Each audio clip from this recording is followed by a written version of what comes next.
Bilang introduction and review, Revelation chapter 1 to 3, ito po ang church age.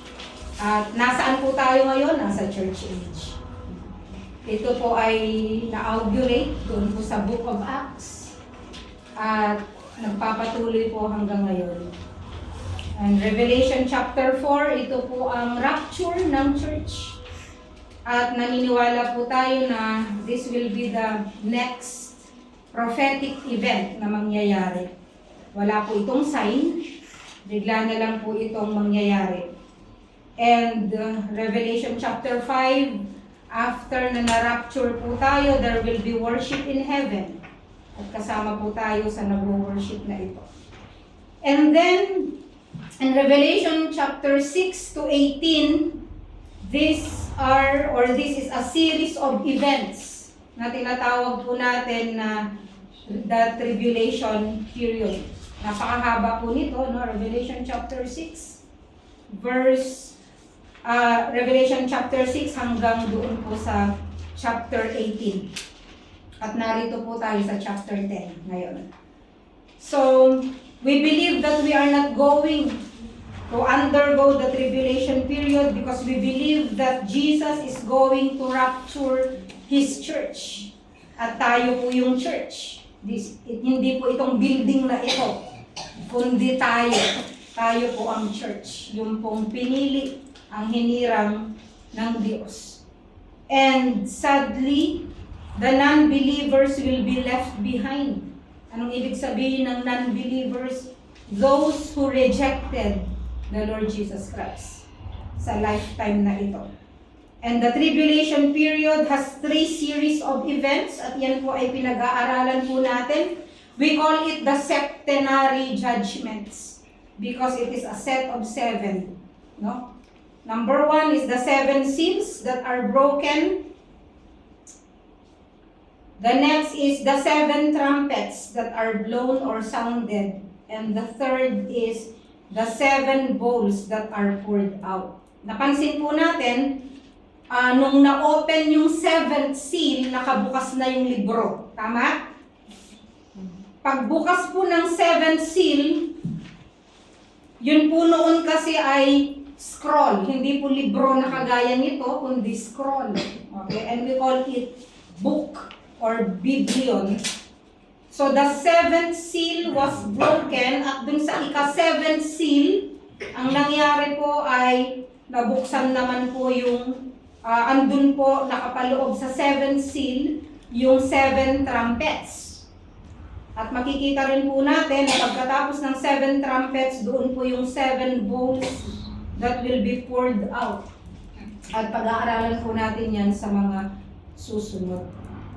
So, mapapansin po natin doon sa septenary judgments or judgments of 7, yung 7 seals, 7 trumpets, at yung sa susunod ay 7 bowls, that they are arranged in the same way. They are laid in the same way. Paano?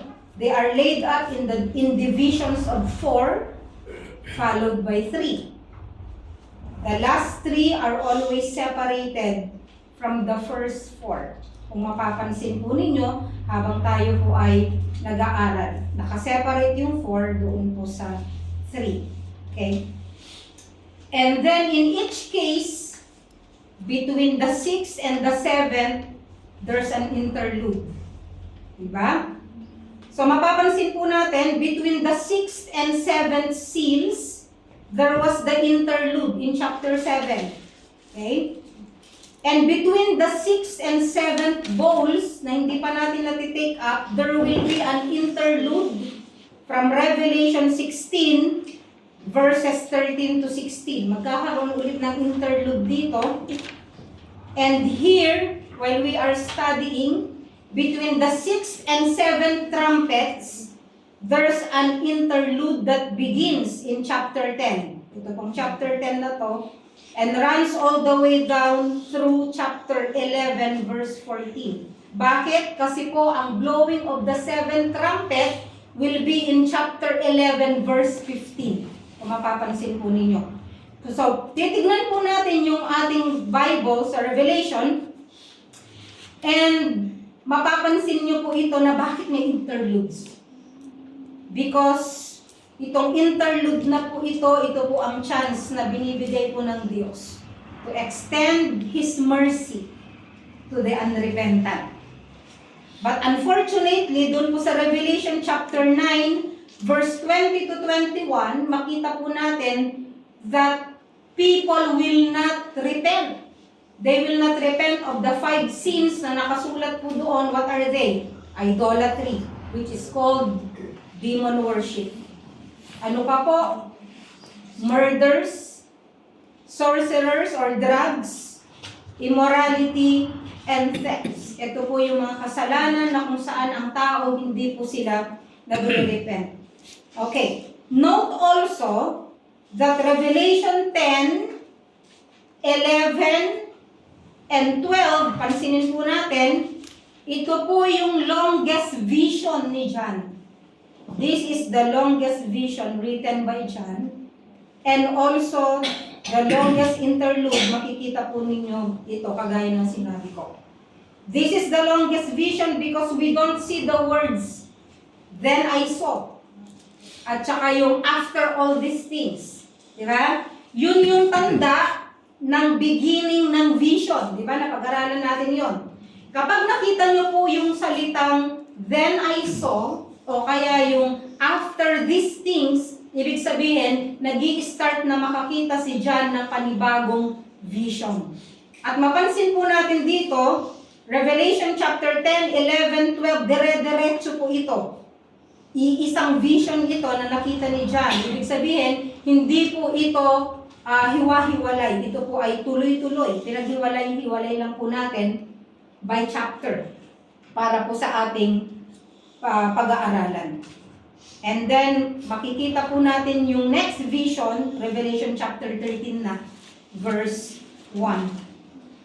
Okay, punta po tayo sa verse 1 ng chapter 10. May pamagat po ito sa atin pong lesson na The Angel and the Little Book. I saw another strong angel coming down out of heaven, clothed with a cloud, and the rainbow was upon his head, and his face was like the sun, and his feet like pillars of fire. Nai-imagine niyo po ba kapag nagbabasa kayo ng Bible kung ano ang itsura ng strong angel na ito? Some translations say the mighty angel. Okay, mighty strong. Yun po yung definition. So, bakit sinabi dito na I saw another strong angel? Bakit? Kasi po doon sa Revelation chapter 5 verse 2, kung babalik po tayo, Revelation chapter 5 verse 2, ang sabi ni John dito, and I saw a strong angel. Di ba? Proclaiming with a loud voice, who is worthy to open the book and to break its seals. So, nung nakita ni John, dun sa Revelation chapter 5 verse 2, nung nakita pa lang niya yung scroll, dun sa kamay ng Diyos, ang sabi niya, I saw a strong angel. So, there is a strong angel. Doon po sa Revelation 5:2. Dito sa Revelation chapter 10, verse 1, ang sabi niya, I saw another strong angel. Meaning, yung angel doon sa Revelation chapter 5, verse 2 is not the same as the angel na makikita po natin dito sa chapter 10, verse 2. Okay? So, may nakita na naman ako na isang makapangyarihang anghel. Okay, let's go to the description of the angel. Number 1, he's clothed with a cloud. Nadadamitan daw siya ng mga ulap. Kapareho ito dun sa coming of Jesus in Revelation chapter 1 verse 7. Okay? It's similar to the coming of Jesus in Revelation chapter 1 verse 7. A rainbow was on his head. Okay, imagine niyo ang isang anghel na may rainbow sa sa taas. It is similar to the one around the throne of God in Revelation chapter 4 verse 3. Di ba ang sabi doon sa Revelation chapter 4 verse 3, merong nakapalibot na rainbow doon sa trono ng Diyos. Okay? Number 3, His face was like the sun, similar to the countenance of Jesus. In Revelation chapter 1 verse 16, nagniningning ang kanyang mukha. And number 4, His feet like pillars of fire, similar to the description of Jesus, with feet like a bronze, as if refined in a furnace. Revelation chapter 1 verse 15. Kasi dinescribe si Jesus dun sa Revelation chapter 1. Dito, dinidescribe yung strong angel. Okay, these are similarities na makikita po natin between that strong angel and with the Lord Jesus Christ. That's why other Bible scholars believe it's Jesus. Okay? Pero I pointed out the similarities not to tell you that it's Jesus. On the contrary, I don't believe na si Jesus po ito. Why? Sasabihin ko po sa inyo ang dahilan kung bakit hindi ako naniniwala na si Jesus po itong strong angel na ito. Number 1, because Jesus is not described as an angel in the book of Revelation. Never described as an angel even in the New Testament. Wala po tayong makikita doon. He is always described as Lord. Doon po sa Revelation, He is the Lord of the angels, and He is using or commanding them to execute His judgments on earth. Ito po yung picture niya dito, no? Pero totoo po na sa Old Testament, it is true that in the Old Testament, He is always pictured, He is not always, but He is sometimes pictured as an angel of the Lord. This is the pre-incarnate appearance of Jesus Christ. Before He came as a baby in Bethlehem, meron po siyang pre-incarnate appearances sa Old Testament. And we call that in theology as Christophany. Okay? Yun po ang tawag ng mga theologians. Christophany is the appearance of the pre-incarnate Jesus, no? Sa Old Testament. Nandun na siya, alam natin na nandyan na po ang Panginoong Jesucristo kasi He is God. No? So, we believe that, yung tinatawag na Christophany. Yun namang theophany is the appearance of God. Yung Christophany is the appearance of Christ. Okay? And there are Christophanies in the Old Testament. But in the New Testament, kagaya po ng sinabi ko, nowhere do we find a clear presentation of Jesus as an angel. Actually, doon po sa Hebrews, makikita po natin sa chapter 1 verse 4, sinabi po doon that Jesus is more or He is He is better than the angels. Ibig sabihin, meron pong clear distinction ang Panginoong Jesucristo doon po sa mga angelic beings, no?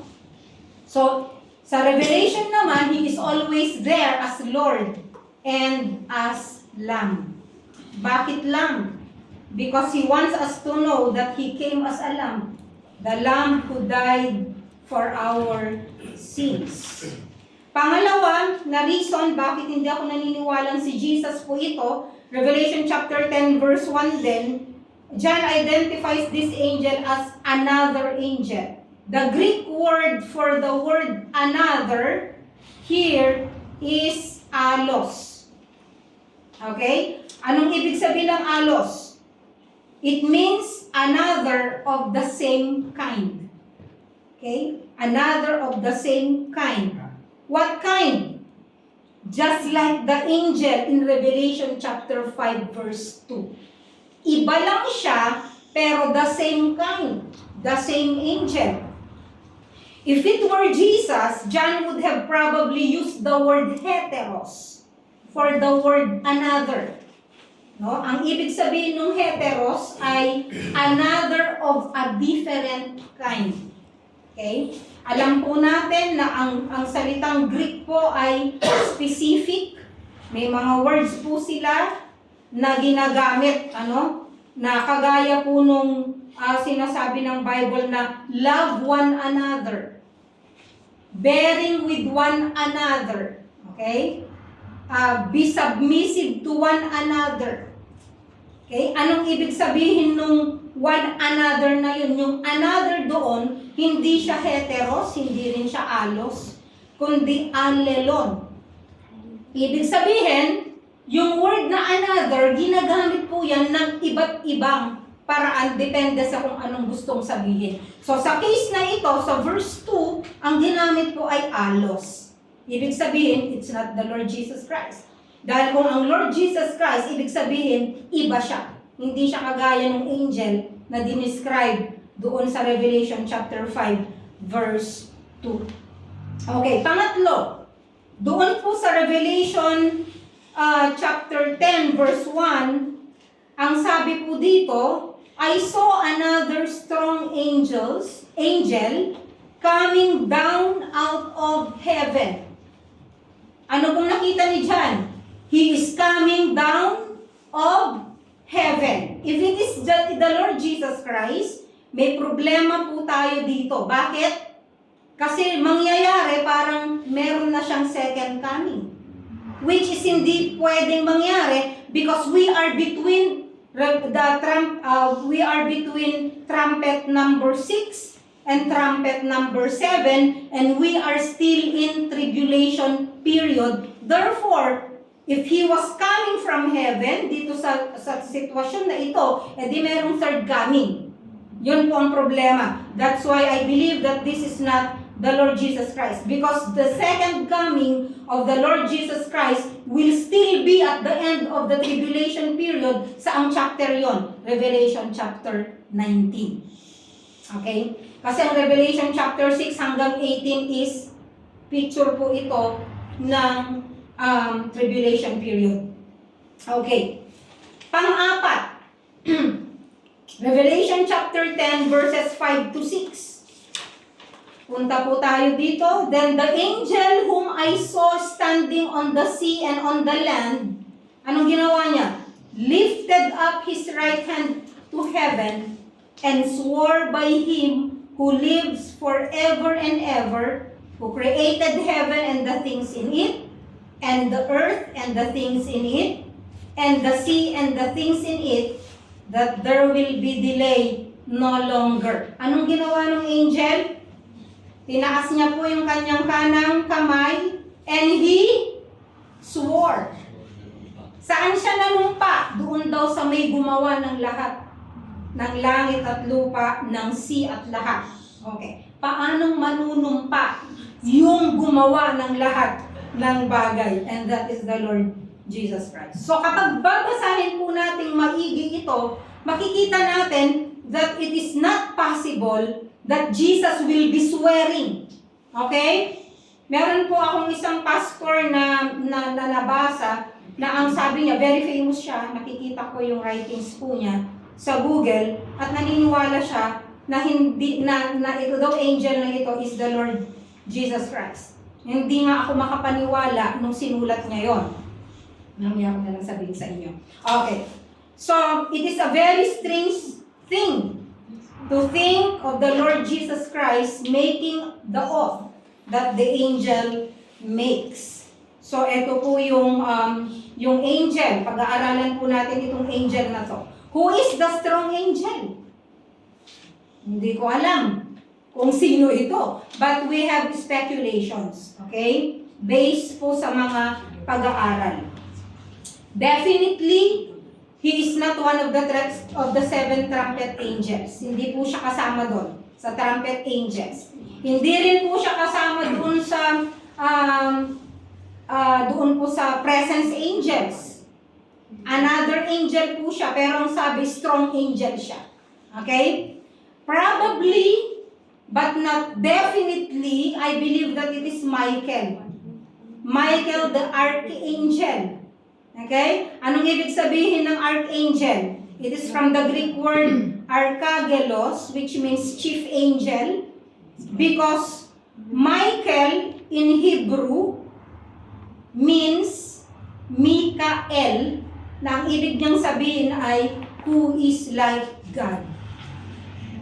So this explains the similarities or the characteristics while representing God's presence, authority, and power. Ito po ay based po doon po sa mga pag-aaral din, sa mga iba rin pong beliefs ng mga scholars.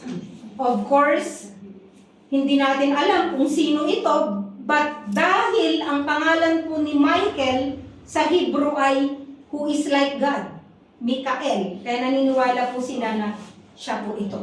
And by the way, si Michael lang po ang nakalista na archangel sa Bible. Kung mapapansin po ninyo, he is the only archangel in the Bible, probably superior to any other angel. Kasi po, sa Jude chapter 1, verse 9, makikita po natin yung kanyang pangalan. No? Ang sabi niya dito sa Jude chapter 1, verse 9, but Michael the archangel, when he disputed with the devil and argued about the body of Moses, did not dare pronounce against him a railing judgment, but said, the Lord rebuke you. Of course, iba pong preaching yan. No? But ang pino-point out ko lang po dito is, alam nyo bang pinag-awayan po nila yung body ni Moses? Okay? Pero binanggit po siya dito na it was Michael, the archangel, who disputed against Satan or against the devil. Anyway, sa susunod na po yun. Verse 2a, punta po tayo sa verse 2 na tayo. And he had in his hand a little book which was open. Ano po meron itong angel na to? Itong angel na to na nakagamit daw siya sa clouds, nagniningning ang kanyang mukha. That is very possible because when you are in the presence of the Lord, of God, magniningning yung mukha mo. Si Moses nga, di ba? Nagningning ang mukha. Di ba? Magniningning talaga yung mukha mo. Merong rainbow, no? Sa kanya. At ang sabi ng Bible, sa kanya daw kamay ay merong isang maliit na book. In his hand, a little book which was open. Tanungin ko kayo, nasa right ba o nasa left? Yung libro. Mamaya nyo nasagutin. Okay. So, in his hand, meron siyang little book. Okay? So, he had a little book here. The Greek translation is Biblaridion. Biblaridion. Yung book kasi Biblion, di ba? Ito pong little book sa Greek, ang ibig niyang sabihin, Biblaridion, which was open. Bukas yung libro, hindi siya nakasara. Therefore, kapag bukas yung libro, makikita mo na lahat kung ano ang nandoon sa libro or doon sa scroll. So here is the book. It was in the hand of God. It was taken from the hand of God by the Lord Jesus Christ. Doon po sa chapter 5 ng Revelation. And what is it? I believe that it is the 7-sealed scroll. Naniniwala po ako na ang librong ito na nakabukas na ngayon, na nasa kamay ng anghel, ito po yung libro or scroll na nandun sa kamay ng Diyos na nakasara noon. Kaya lang ang tanong, bakit Biblaridion ito? Bakit doon sa chapter 5 ang nakalagay ay Biblion?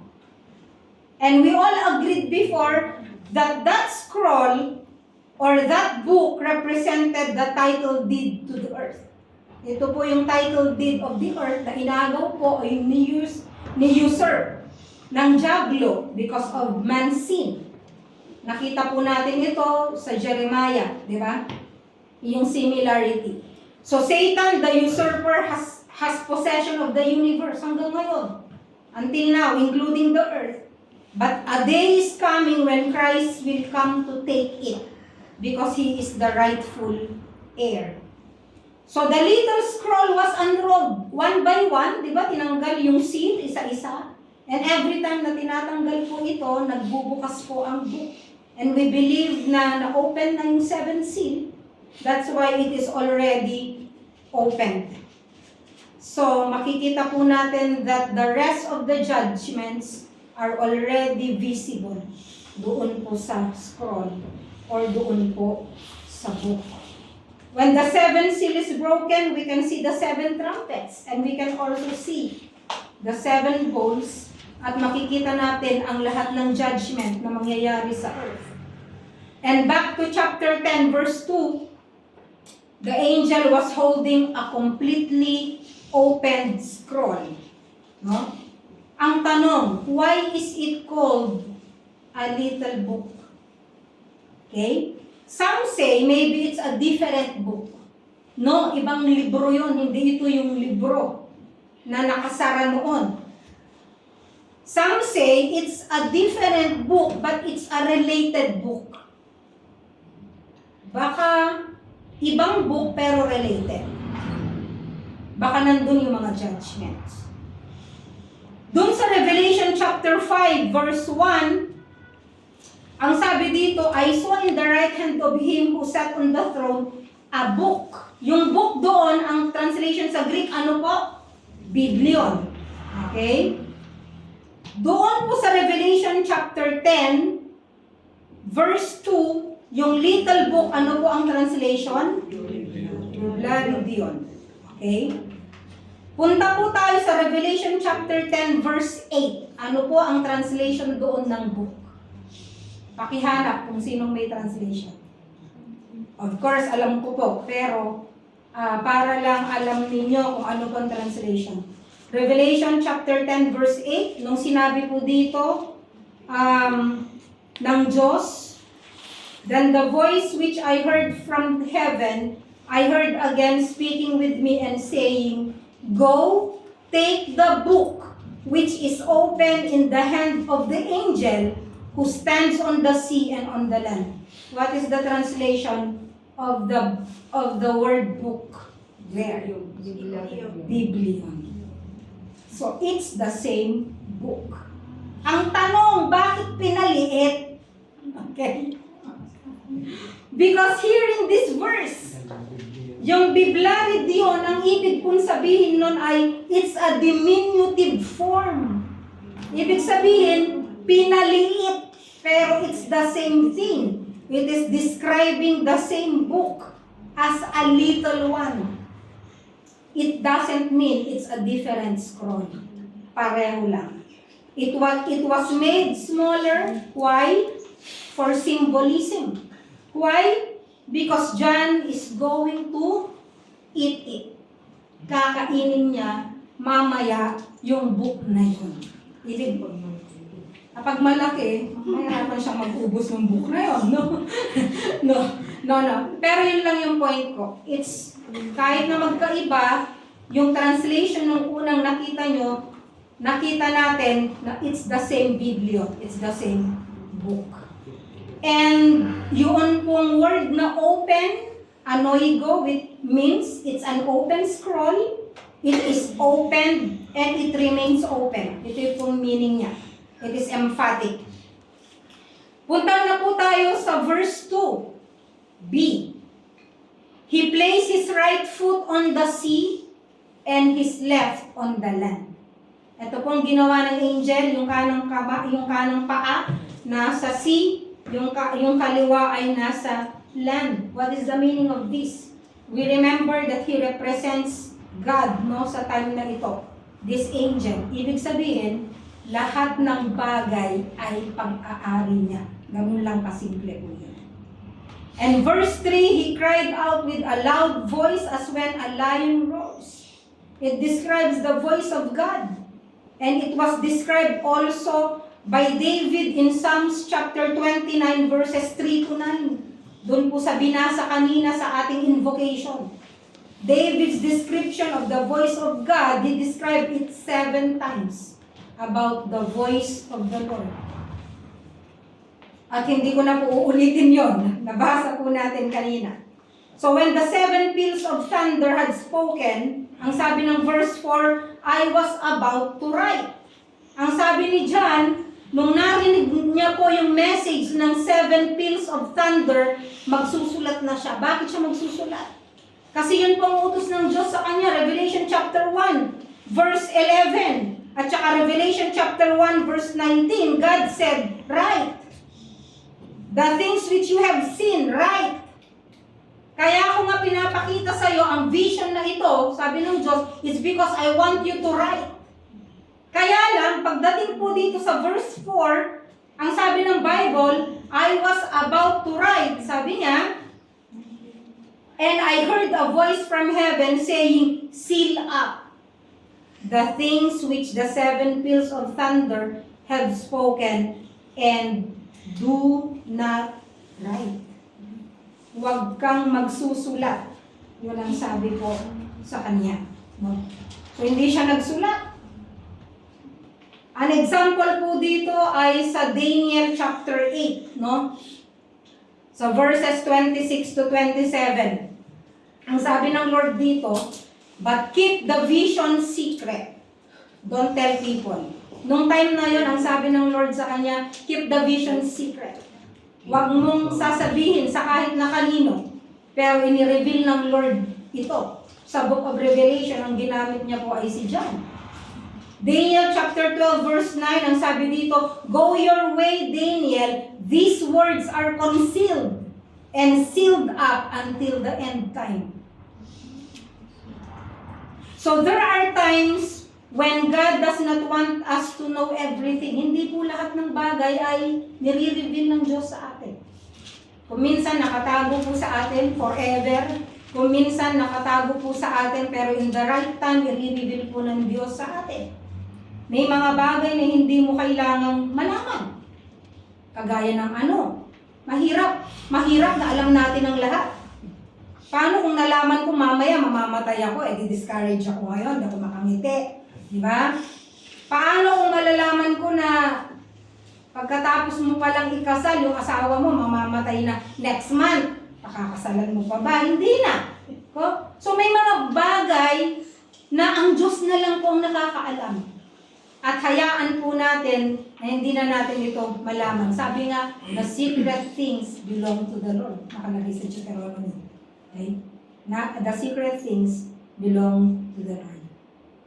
And, pero mapansin ninyo sa Revelation chapter 22 verse 10, pagkatapos po ng lahat ng ito, ng visions, God said to me, and He said to me, no? John speaking, do not seal up the words of the prophecy of this book, for the time is near. Ibig sabihin, ilantad mo ang lahat ng nakasulat dito sa Revelation na pinasulat ko sa iyo. So there is a time na isinisil up ng Lord, kinikip niya secret, at merong time na gusto niya na malaman po natin. Verses 5 to 6, the angel here lifted up his right hand to heaven and swore by him. Bakit siya sumumpa? Anong sinumpa niya? Ang sabi niya, there will be delay no longer. Anong tinutukoy po dito ng angel na wala nang delay? Lahat ng bagay na gagawin ng Diyos, lahat ng bagay kasama po ng judgment, hindi na po ito madidelay. And I believe the judgments will be followed. Pagkatapos po nun, dire-diretso na po yun. Wala na pong delay. Yung pong unraveling ng lahat, lalo na po ang mystery ng Panginoon. So balik ako sa tanong ko kanina, nasan ngayon yung book? Nasaan yung book? Nasa left or nasa right? Okay. Nasaan? Okay, isipin nyo na lang mamaya. Verse 7. Verse 7. But in the days of the voice of the seventh angel, when he is about to sound, then the mystery of God is finished, as he preached to his servants, the prophets. Wala nang delay, sabi niya, pero kapag na tumunog na yung seventh angel, yung seventh trumpet, when he is about to sound them, the mystery of God is finished. Marami na po siyang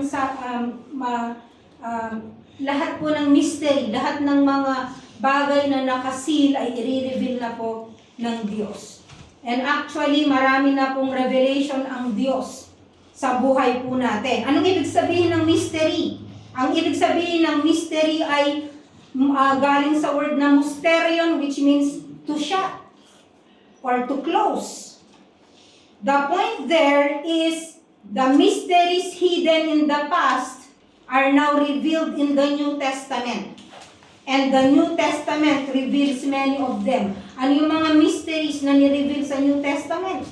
The mysteries of the kingdom is revealed in Matthew chapter 13. The mystery of Israel's blindness in Romans chapter 11. The mystery of the rapture, ni-reveal ito, 1 Corinthians chapter 15. Hindi ito nakasulat sa Old Testament, but it was revealed kay Apostle Paul. The mystery of lawlessness, 2 Thessalonians chapter 2 verse 7. The mystery of Christ, Ephesians chapter 3. The mystery of Christ in you, in Colossians chapter 1. The mystery of godliness that is in God and in man, one in Christ. Na makikita natin sa 1 Timothy chapter 3 verse 16. At lahat ng uri ng mystery. And here is the mystery of the summing up of all things in Christ, things in heaven, and things on earth. Nakita po ito ng mga prophets. The Old Testament prophets wrote about it because they saw it. Joel saw it. Hindi po si Joel. Joel saw it. Amos saw it. Ezekiel saw it. Jeremiah saw it. Malachi saw it. Lahat ng writers sa Old Testament, lahat ng prophets, Isaiah saw it coming. Nakita niya lahat yung mangyayari dito po sa Book of Revelation. Nakita po lahat nila ito. They saw it. And now the angel swore and said, delay no longer. It will be revealed. This will be the judgment of God to all peoples, to all nations. At tandaan po natin na at the time, this revelation that will be read by many people, tandaan po natin ang mga tao ay namumuhay sa kasalanan. They will be living in sin. The earth will be full of satanic works. Demons will be running everywhere. Nakita po natin doon sa pagtunog ng trumpet kung paano na-unleash ang demons. No? We see murders, we see sexual perversions, we see drugs, we see thefts, and we see hell on earth. Makita po natin lahat ng uri ng kasamaan ay lilitaw dito po sa lupa. Verse 8, Then the voice which I heard from heaven, I heard again, speaking with me and saying, Go, take the book which is open in the hand of the angel who stands on the sea and on the land. Nakikita niyo po ba na si John, nandito siya sa vision na to? Nakita niyo yung angel, the mighty strong angel, napakalaki, nagliliwanag, yung paa niya, nandito yung paa niya, at yung left and right, nakapuntong siya sa earth. And God said, puntahan mo yung angel, kunin mo yung libro na nasa kanya. Take the book. At pinuntahan niya yung angel, at ang sabi niya, give me the book. Bigay mo sa akin yung libro. Verse 9, So I went to the angel, telling him to give me the little book. And he said to me, Take it and eat it. It will make your stomach bitter, but in your mouth it will be sweet as honey. This reminds us of Ezekiel chapter 2. Dun sa Bible reading po ninyo, nakita nyo po si Ezekiel na parang ganito. Ezekiel was told to take the scroll that was extended to him. Yung scroll na yon, anong nakalagay? Meron siyang sulat, di ba? Front and back. The same with the scroll dun sa Revelation chapter 5. na merong nakasulat front and back. Okay? Lamentations, mourning, and woe. And Ezekiel chapter 3, nakalagay doon, Son of man, eat what you find. Eat the scroll. So I opened my mouth, and he fed me the scroll. And I ate it, and it was sweet as honey. Sabi sa Ezekiel. It's almost a parallel text. Doon po sa Revelation, chapter 10, verse 8, verse 8 and 9. So this is the idea of taking in the Word of God. We have to take in the Word of God. Ang sabi sa Psalms 119 verse 103, How sweet are thy words to my taste, sweeter than honey to my mouth. Pero napansin po natin na nung kinain po ito ni John, pagdating po sa stomach niya, ano po meron? Mapait. But it's bitter to the stomach. Ang tawag po natin doon, bittersweet. Na matamis, pero ang aftertaste nun, mapait. Pagdating sa tiyan, mapait. Sweet, because the blessings of God are sweet. The comforting words of God are sweet. The promises of God are sweet. Every message of God brings hope. Diba? Kaya sweet siya. Because the Word of God brings freedom. Because the Word of God brings the message of salvation, of forgiveness, of God's love, and of God's grace. Kaya sweet siya. It is sweet because Christ will be glorified. It is sweet because we can see that Christ will be victorious. It is sweet because we know that we will be with God forever. We will be with Him. Doon po sa new earth, doon po sa heaven with Him. It is sweet because we know that Christ will conquer sin and the last enemy, which is death, and salvation will be revealed. Bakit bitter?